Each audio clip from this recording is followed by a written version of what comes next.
નમસ્કાર, જય હિન્દ, જય ભારત. મિત્રો, આજે આપણે વિડીયોમાં ડૉક્ટર સવિતાબેન આંબેડકર આંતરજ્ઞાતીય લગ્ન સહાય યોજના વિશે ચર્ચા કરવાના છીએ.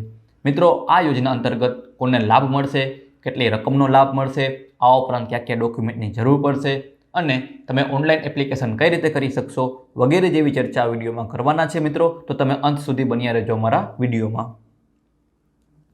હિન્દુ ધર્મની અનુસૂચિત જાતિની વ્યક્તિ અને હિન્દુ ધર્મની અનુસૂચિત જાતિ સિવાયની અન્ય જાતિની વ્યક્તિઓ વચ્ચે લગ્ન દ્વારા અસ્પૃશ્યતા દૂર કરી સામાજિક સમરસતા લાવવાના ભાગરૂપે ડૉક્ટર સવિતાબેન આંબેડકર આંતરજ્ઞાતીય લગ્ન સહાય યોજના અમલમાં મૂકવામાં આવેલી છે, જેમાં તમને ₹1 લાખની સહાય પતિ અને પત્નીના સંયુક્ત નામે નાની બચતના પ્રમાણપત્રોના ભેટ સ્વરૂપે આપવામાં આવશે તથા ₹1.5 લાખની રકમ તમને ઘર વપરાશના સાધનો ખરીદવા માટે આમ કુલ તમને ₹2.5 લાખની સહાય આપવામાં આવશે.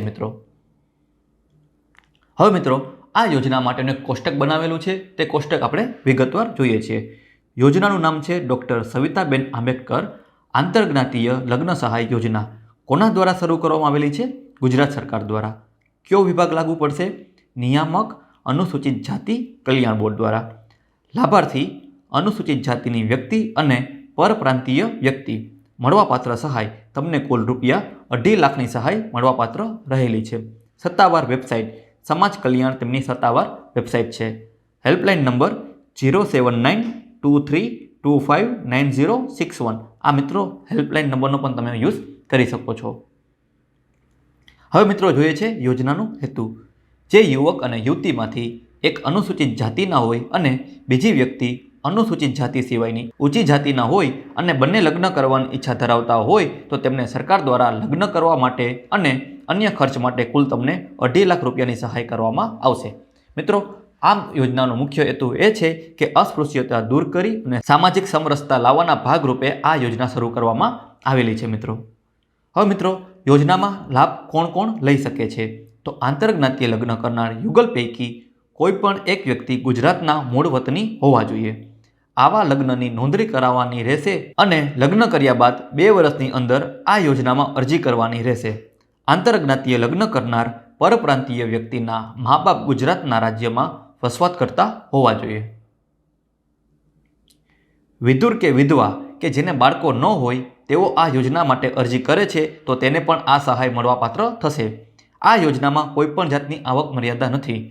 યુગલમાં યુવકની ઉંમર 21 વર્ષથી વધુ હોવી જોઈએ અને યુવતીની ઉંમર 18 વર્ષથી વધુ હોવી જોઈએ તો જ આ યોજનાનો લાભ મળવાપાત્ર રહેલો છે. મળવાપાત્ર લાભ તો ₹1 લાખની સહાય તમને પતિ અને પત્નીના સંયુક્ત નામે આપવામાં આવશે તેમજ ઘર વપરાશના સાધનો ખરીદવા માટે બીજા તમને ₹1.5 લાખની સહાય આપવામાં આવશે.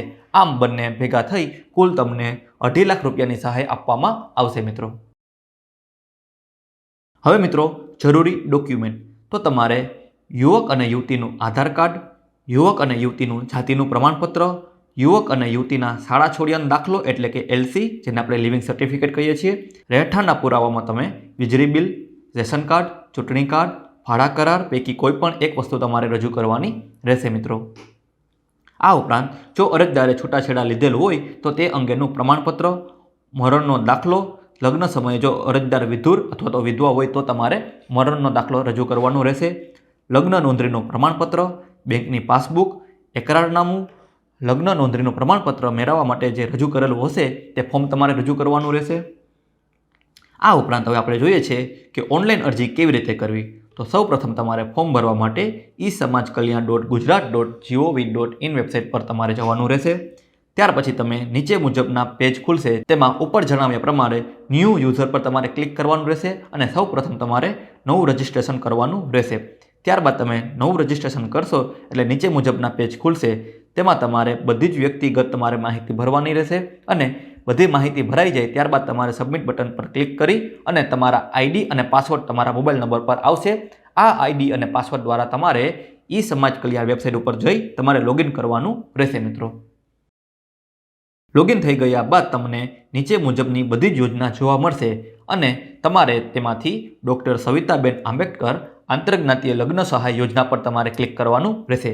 તે યોજના પર તમે ક્લિક કરશો એટલે એક નવું પેજ ઓપન થશે અને તમારે માગ્યા મુજબની તમામ વિગતો તમારે ભરી ઓકે બટન પર ક્લિક કરવાનું રહેશે.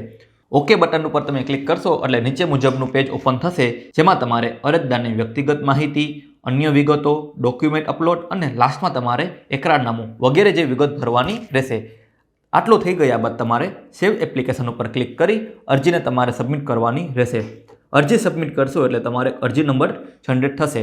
આ નંબરને તમારે સાચવી રાખવાનો રહેશે, જેનાથી તમે તમારું અરજીનું સ્ટેટસ ચેક કરી શકશો.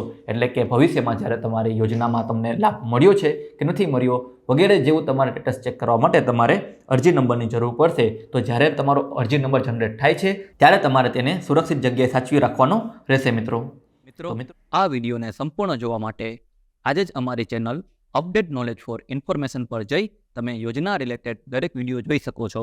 આ ઉપરાંત દરેક સરકારી ભરતીને લગતા ન્યૂઝ અને વિવિધ માહિતીને લગતા તમામ પ્રકારના વિડીયો અમારી ચેનલ પર ઉપલબ્ધ થશે. તો આજે જ અમારી ચેનલ અપડેટ નોલેજ ફોર ઇન્ફોર્મેશનને સબસ્ક્રાઇબ કરી લ્યો, આ વિડીયોને લાઇક કરી દો, શેર કરી દો. જય હિન્દ, જય ભારત.